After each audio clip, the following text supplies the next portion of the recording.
Week lesson.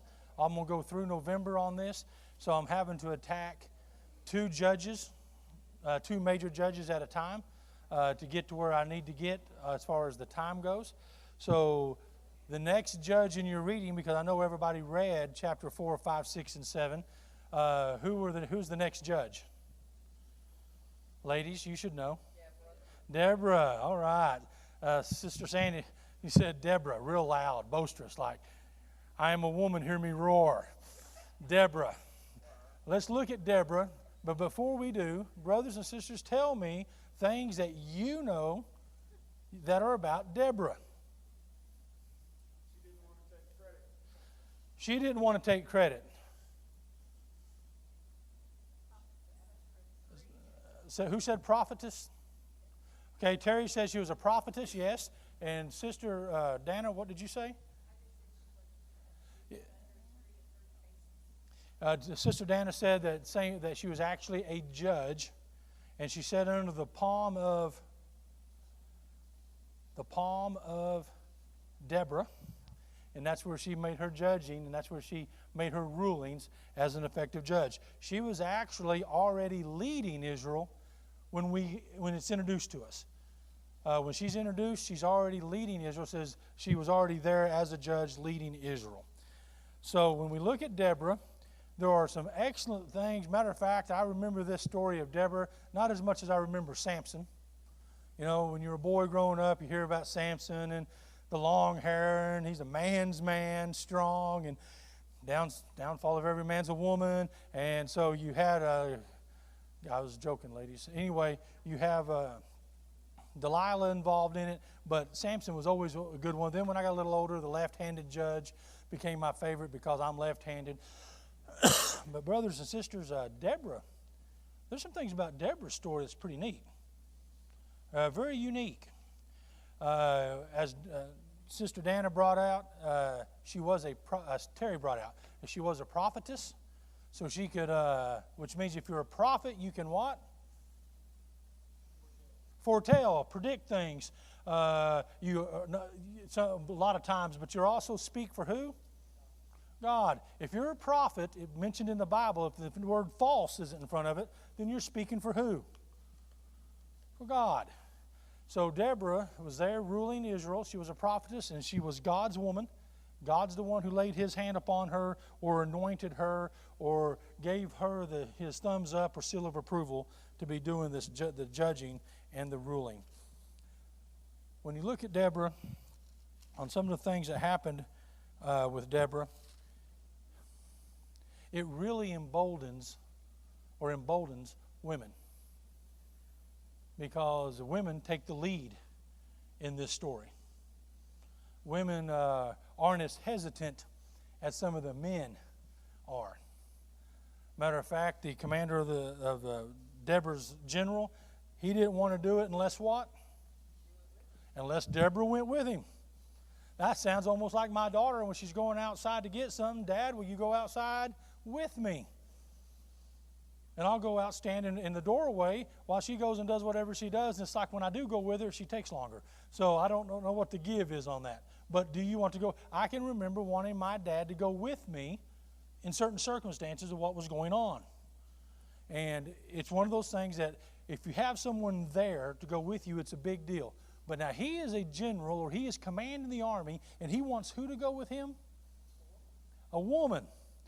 Now, I'm not downplaying the role of a woman in this, but let's talk about what he may have seen, or what did he know about Deborah to make him want her to go. And I believe what Sandy said was that God was with her. And I believe that. It doesn't say it that the general, that the leader saw special things in Deborah. Don't hear what I'm not saying. But when you're around somebody and you can see God in their lives, does that give you strength? Yes. My son, how we look at people, look up to people. My son wanted to arm wrestle me. Now this is 4 years ago. He started lifting weights. 5 years ago maybe. He started lifting weights. Had some increase there, that first little kick increase that you get when you're lifting. And he came to me and said, Dad, I want to arm wrestle you. And I said, okay. Because that's the challenge. I'm the dad.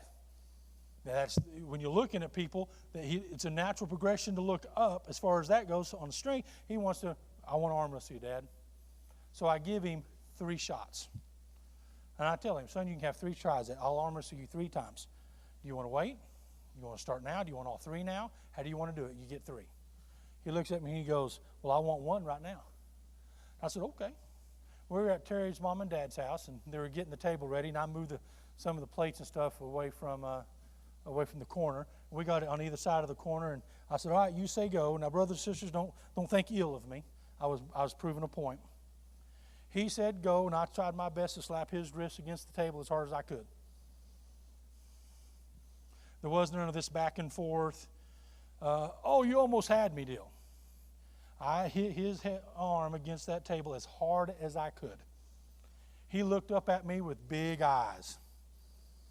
Like, ooh. And I go, hey, you want another one? He goes, no, I think I'll save these 2. Well, now guess what? He's still lifting. He's strong as an ox, and I don't think I want arm wrestling. The point is, by the time he can beat me, he won't want to beat me. Sons in the room, does that sound familiar?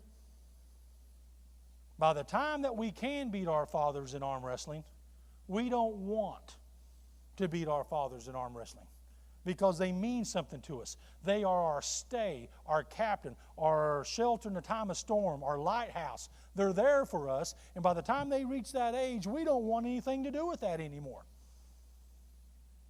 I see that shelter in the time of storm looking at Deborah that way. She had an extra amount of power here. She was a prophetess. She was a judge. Must have been a sound judge. She was leading Israel. There was something about Deborah that made men want to follow her. Brothers and sisters, I don't want to miss this in this lesson today. Her, female, there was something about her leadership that made people want to follow her. Ladies,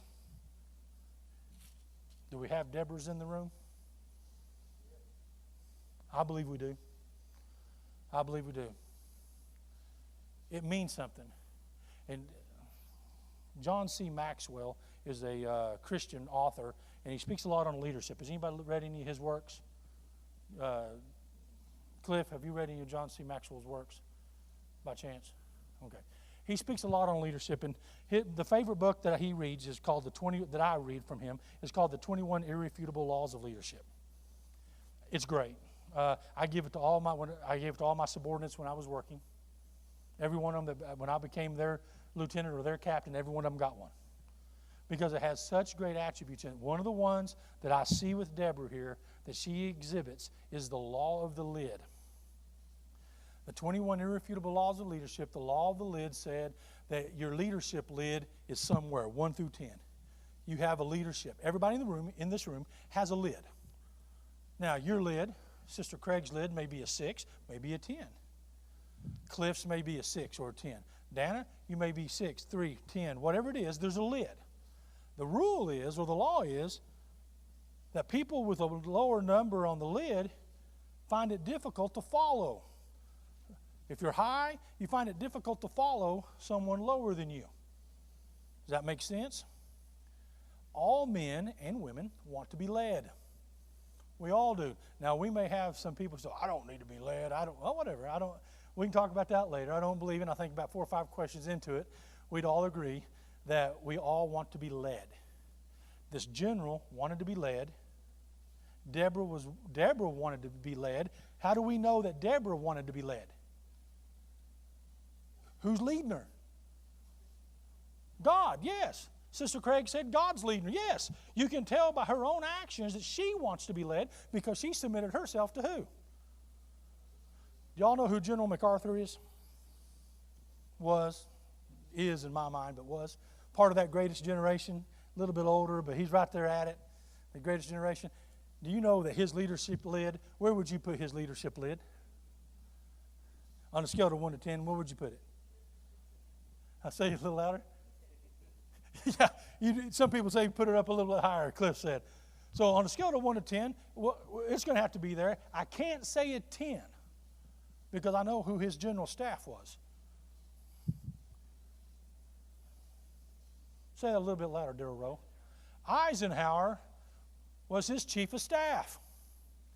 What did Eisenhower end up becoming? President. His lid was a little higher than MacArthur's. And he outgrew General MacArthur. He was his chief of staff. Then he became a general, and kept growing up in the stars. Ended up surpassing General MacArthur and becoming the President of the United States. He had vision. His leadership was uncanny. That's why we call it the President Dwight Eisenhower interstate system. What he saw in World War II said, we got to move troops faster and more efficiently across the United States. So they come up with this interstate system that from left to right, just like a grid XY axis. If you go south to north, the numbers get bigger, all even.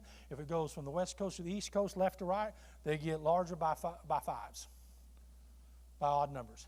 If it has 3 letters in it, it's a bypass of some way. There's rules to it. 1 mile out of every 10 miles of an interstate has to be flat, level, no curves, and nothing overhead. How come? Airplanes. That's correct. It's all built for the military. And here we thought it was built for us to travel back and forth for vacations. That's why they didn't care about Route 66. We didn't like to see mom and pops in the downtowns disappear, but they didn't care. What was more vital? Troop movements, because of what he saw in World War II. I see Deborah's type of leadership looking like that. She was a visionary. She gave orders. She could see things. And she even told her general that because you want me to go, I'll go. But what?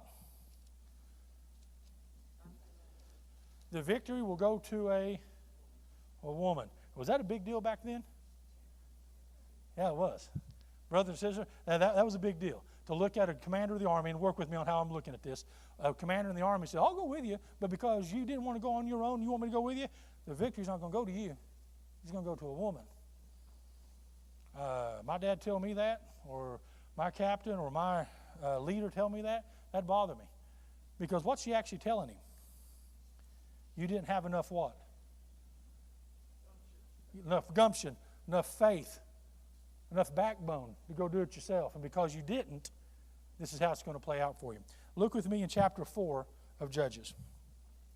After Ehud died, the Israelites once again did evil in the eyes of the Lord. Do we know about that one? Did evil in the eyes of the Lord? Did it look like a cycle coming around again? So the Lord sold them into the hands of Jabin, the king of Canaan, who reigned in Hazor, or Hazor. The commander of his armies was Sisera. Sisera, we'll see his name later. The commander of the Canaan army was Sisera, who lived in Harosheth Haggayim, because he had 900 iron chariots and had cruelly opposed the Israelites for 20 years. They cried out to the Lord for help. Here's the other cycle. They do evil in the eyes of the Lord. They're oppressed. They cry out and sound like children. Yes, it don't matter if they've done something wrong or not. When they get in a bind after they're doing something wrong, they cry out for who? Mom and Dad. Here they cry out to the Lord, and the Lord hears them. The Lord is merciful, and he answers them. Deborah, verse 4, Deborah, prophetess, the wife of Labadoth, was leading Israel at the time. She held court under the palm of Deborah between Ramah and Bethel in the hill country of Ephraim. And the Israelites came to her to have their disputes decided. She sent for Barak, son of Abinoam, from Kadesh and Naphtali, and said to him, the Lord, the God of Israel, commands you, go take with you 10,000 men of Naphtali and Zebulun, and lead the way to Mount Tabor. I will lure Sisera, the commander of Jabin's army, with his chariots and his troops to Kishon River, and give him into your hands. Barak said to her, if you go with me, I will go, but if you don't go with me, I won't go. Man, sounds pretty skittish. Or, I'm going to go with the flip side of this. You made me think about it a minute ago. I'm going to go with the flip side of this. If she goes with him, in his mind, what's he probably guaranteed? Victory. So I'm going to cut him a little bit of break here, Barak, and say that maybe he looked at it, if Deborah went, he was guaranteed victory. But if Deborah told him to go and go do it, he should have looked at it from the standpoint of he was still guaranteed what? Victory. Barak said to her, if you go, I will go. But if you don't go, I won't go. Very well, Deborah said, I will go with you. But because of the way you are going about this, the honor will not be yours. For the Lord will hand Sisera over to a woman. So Deborah went with Barak to Kadesh, where he summoned Zebulun and Naphtali. 10,000 men followed him, and Deborah also went with him. Now Heber the Kenite had left the other Kenites and descendants of Hobab, Moses' brother-in-law. I want to go to verse 17. I'm going to skip this a little bit, go to 17, because I know everybody read it this week. So I'll skip over this. Look at verse 17. Sisera, however, fled. This is after they were routed.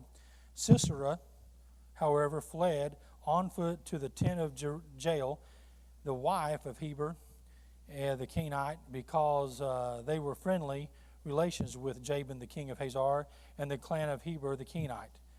Jael went out to meet Sisera and said to him, come, my lord, come right in. Don't be afraid.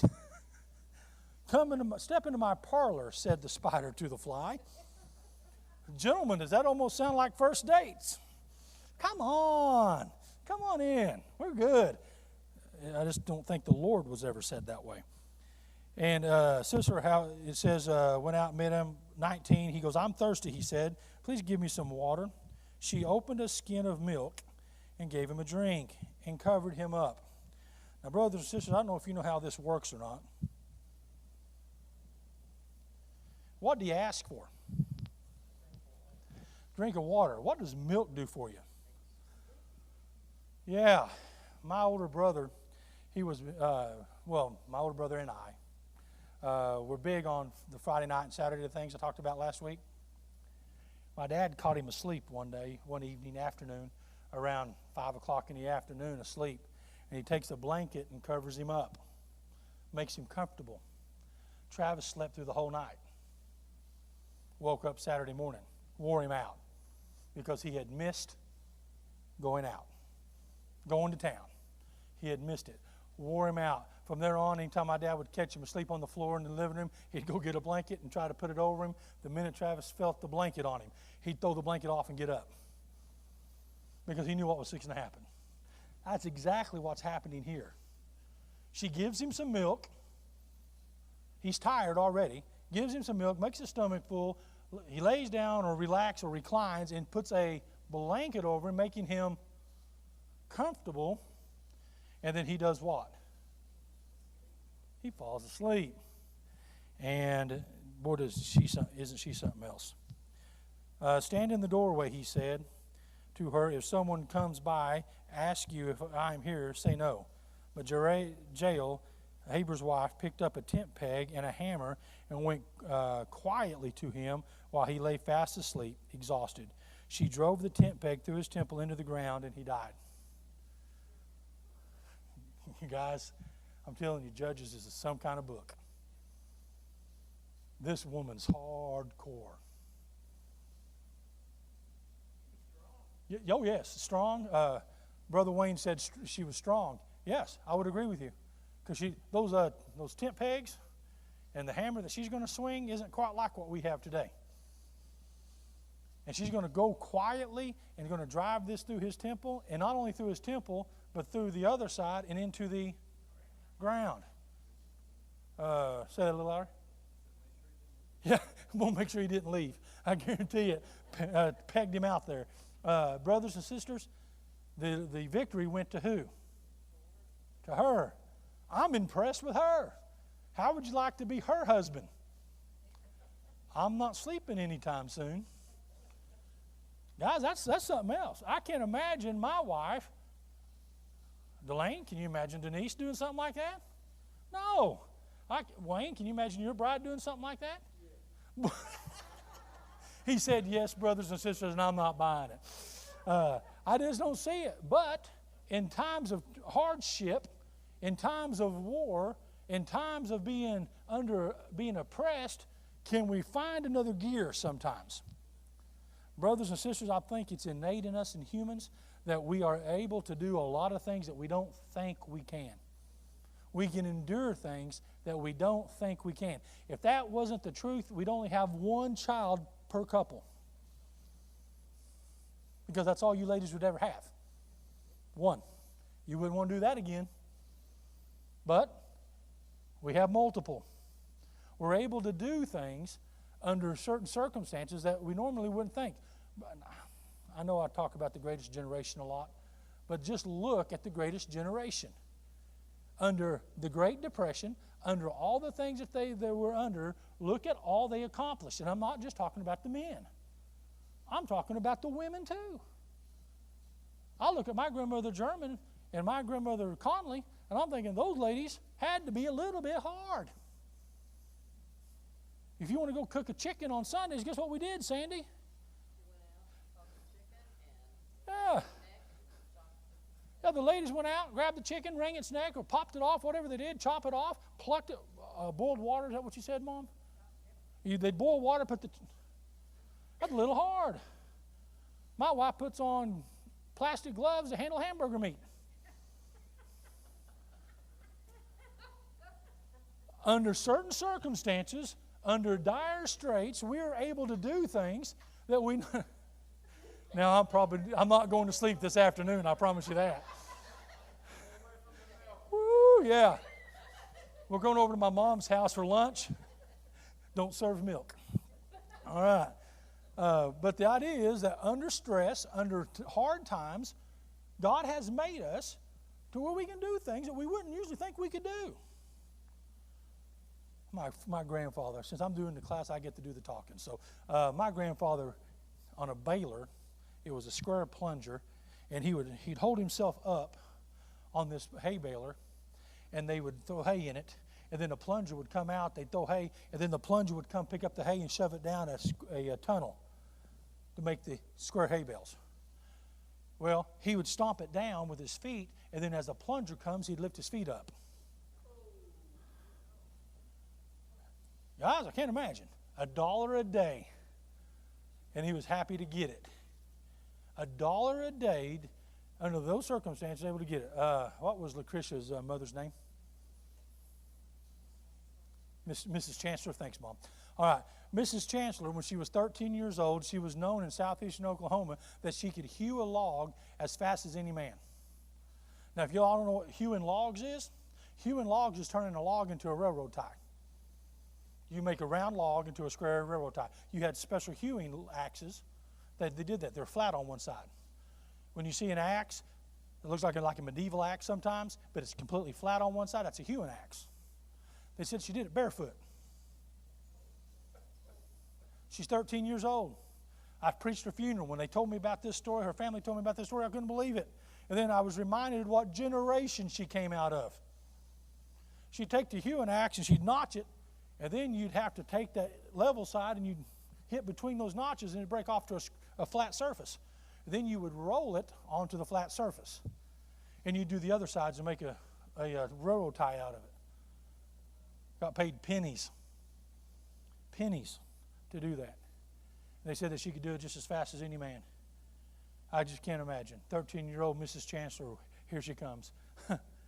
I'll tell you what kind of hard times can make out of you, talking about jail and the way that she could operate, put a tent peg through a man's head all the way to the ground.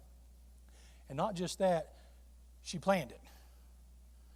She gave him milk, put him to sleep, and then went and did it. Have a little bit hard. Tommy Joe McGee's mother-in-law, Sister Dee's, is that correct, mother-in-law? Tommy Joe McGee's mother-in-law was Sister Dee's. Now, Sister Dee's was that generation, and she dipped snuff. Y'all know that generation I'm talking about? When you talk to them, they dipped up. The only time they didn't talk like that was in church. When you went to their house to help them out at their house, they always talked like this because they had to dip snuff in their mouth. She's hard. She's hard. She walks in one day chewing gum, going into church chewing gum. Her son-in-law, Tommy Joe McGee, looks at her and goes, "Is that gum good?" Huh? Grandson? I apologize, grandson. Looks at Sister Dee's and goes, "Is that gum good, Sister Dee's?" She goes, "What's it to you, boy?" And keeps walking. And he's my dad's age. And I watch this little old lady walk through there and go, "What's it to you, boy?" And I'm like, "Are you kidding me?" I wouldn't dare say something like that to that gentleman. And she just looked, it was just cut and dry. And she just kept it going. He looked over at my dad standing in the doorway of the church house. My dad just goes, "Well, that'll keep you from popping off, won't it, Tommy Joe?" It's amazing what that will make you, brothers and sisters. Let's roll it forward. Will this COVID-19 that we're in, this pandemic, will that change the way we do things? Yes, it will. Has it made it hard on some families? Yes. Do we do things differently now than we did? Yes. We're capable. We can handle it. It'll be all right. Will my children, even though they're probably looking at it a little differently than their parents are, will my children be able to use this as an example to their children one day? Yes, I hope so. Times will make us into things, and the Lord has made our bodies very resilient, has made our minds very resilient, and we're able to do some things that we would never really think that we could do. But He made us that way.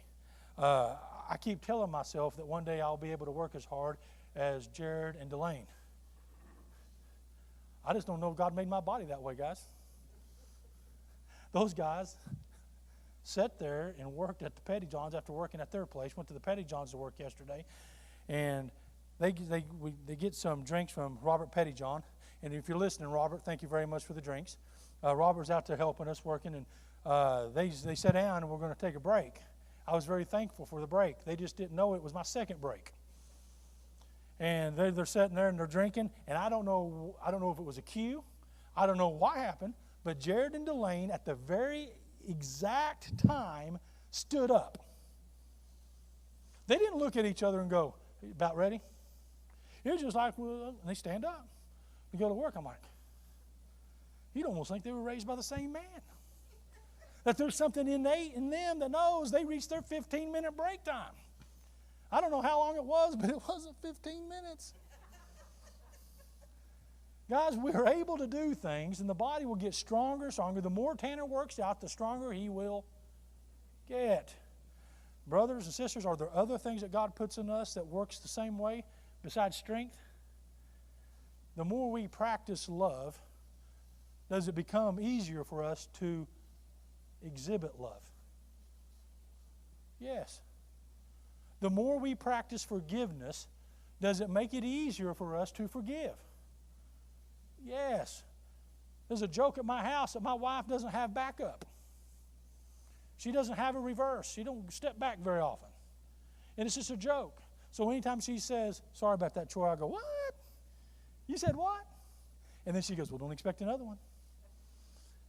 The whole deal is that the more we practice these things, the easier it becomes.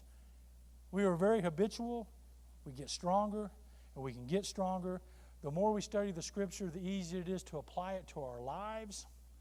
It works that way. The more time we spend with our wives, the more love we have for our wives. The more times that we spend with our brides, the more we want to spend with our brides. My daughter looked at me the other day and said, I didn't know this, Dad, but I think you're needy. I'm a grown man. And my daughter looks at me and goes, I think you're needy. Because I asked her where Terry was, or I called Terry. She goes, Dad, you sure are needy. Yeah. And, with my daughter, I'm wanting to puff up a little bit. No, I'm not. I'm all right. But when Terry walks in the door, it's like, hello, baby. I don't know, retirement got me, guys. I'm joining the club, Daryl and Wayne, I don't tell you. All right, if we will, let's look at this sheet of paper that you have. Let's look at the first 5. Israelites, once again, did evil in the eyes of the Lord, and I'm repeating that every week for a reason. The main antagonist is Sisera, I don't even know how you pronounce it, commander of the Canaan army. Deborah was a judge and a prophetess. That is correct.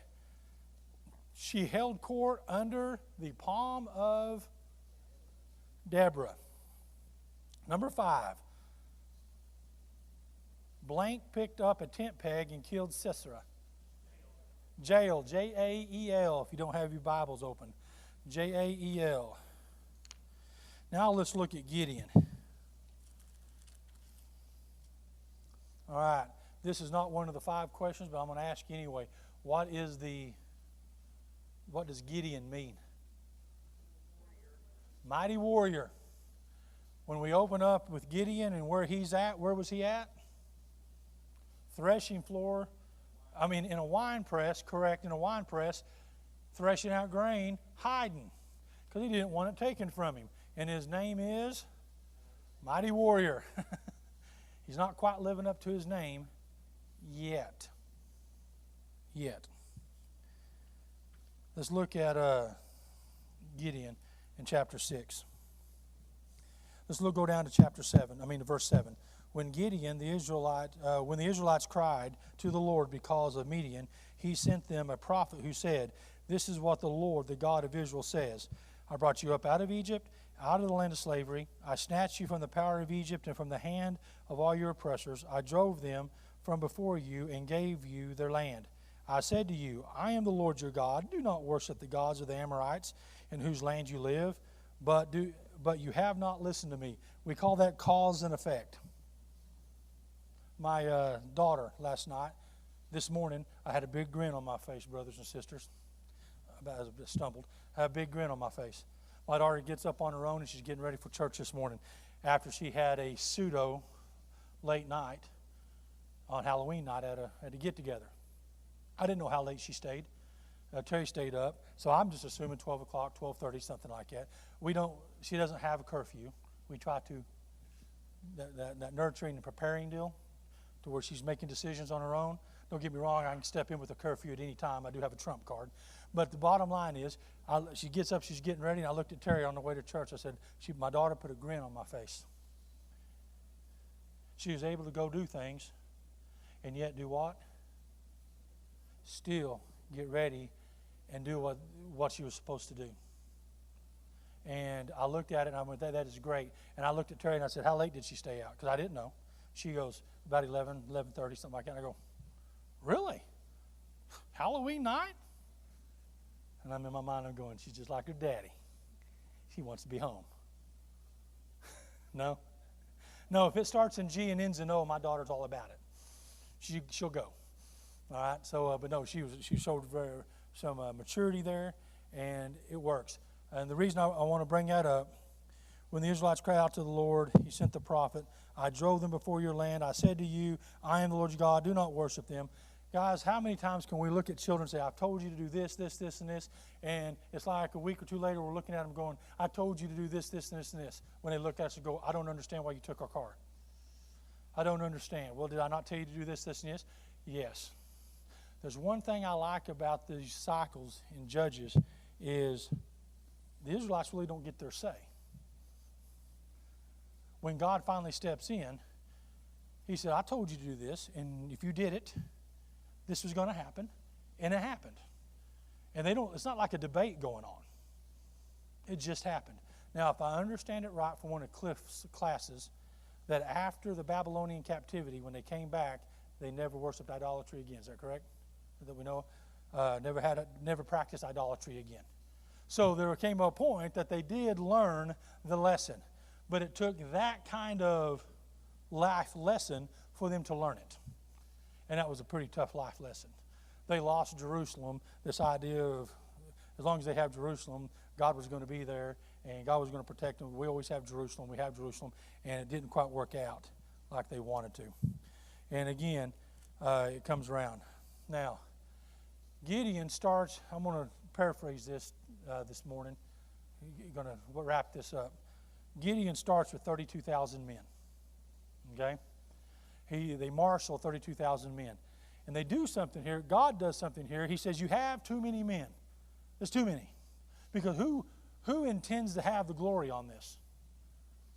God intends to have the glory on this. Does that almost sound like a theme throughout the Bible? Moses striking the rock didn't give God the glory on that? Brothers and sisters, it's throughout, that theme is throughout the Bible. He wants us to rely on Him. After Jericho, what did they go and attack? You know, they marched around Jericho, never had to fire a shot, so to speak. The walls tumbled, and what city was the next town or city they went to conquer? Ai, and it's like Ai is spelled, it's little bitty. And what happened to them when they did it on their own and went and did it? They got kicked. God wanted them to fight for Him. He intended to get the glory, not them as individuals. They start with 32,000. Can anybody remember what the first test or the first departure was? Yeah, if you want to, go home. If you're scared, go home. Anybody trembling, go home. Now, that's crazy talk in the military. Okay, usually if you're trembling, you try to go home, you get killed for your trouble. Okay? So, but here, if they're trembling, if they want to go home, see ya. Let me look at my numbers. 22,000 left. 22,000 left. In Marine Corps boot camp, we had the entire company in this big theater, and it was rush. They rushed us through the theater. I mean, it stopped right in the middle of whatever we were doing, rushed us through the theater, and they said that the United States had went to war in the Gulf, and that our training was being cut short, and we were being moved that day to Camp Pendleton to go through rifle training. And all of our MOSs, where I was a cannoneer, artillery, all of our MOSs had been canceled, and we are all going to the infantry. Okay. Didn't like that news. We're going to get a phone call. Let my dad know, won't see you for a little while. And then the other foot dropped. Another guy got up there that wasn't reading off this script. Got up there and said, if there's any of you who don't feel like they're ready, if you'll stand up and go over here to this wall, they'll have some people to visit with you. The minute they said that, the old hackles started standing up there, ain't something right about this. This isn't the Marine Corps I've heard about. And one of my guys in my squad go to stand up. I go, sit down. Sit down. He turns around. He goes, squad leader, I don't think I'm going to be able to handle it. I said, it's a setup. Sit down. I just don't think, oh man, I wasn't ready for this. I said, you're not going to like what's happening. They're messing with you. I don't think so. Man, it's a bad deal. And he went over there and stood in the line with about another 100 of them. We didn't see them for a day and a half. They were being canceled. What they read off the script was what they read off the orders during the Vietnam War. The same thing that the Marines in recruit training was read in the Vietnam War broke out is what they read to us. And they just changed to the Middle East and all that, changed some of the things. We don't get that choice. Here, God wants the glory. He said, if they don't want to be there, if they're scared, if they're trembling, let them go. Let them go. What was the next test? How they drink water. Not really a bad test, really and truly. The trembling deal kind of caught my eye, but how you drink water, that's really not a bad deal. The idea was if they laid down on their belly or whatever and they drank the water out of the river with their mouth, with their lips, they got axed. If they knelt down a little bit and cupped it with their hands and drank like this, that means you're doing what? You're watching, staying vigilant maybe. You're not exposing yourself as bad. Well, there's only 300 of them that drank with their hands. Those were the 3 that Gideon got. However, if we remember the story, did he give them some pretty neat weapons? If you're going to go to war, did he give them some pretty neat weapons to take into war? Yes, a torch, a trumpet, a lantern, some kind of pottery. Guys, that's not much weapons at all. Not for war, unless who's with you? Unless God's with you. Then it becomes the weapons of a lifetime. And they're able to carry the day. If you will, look at those bottom 5.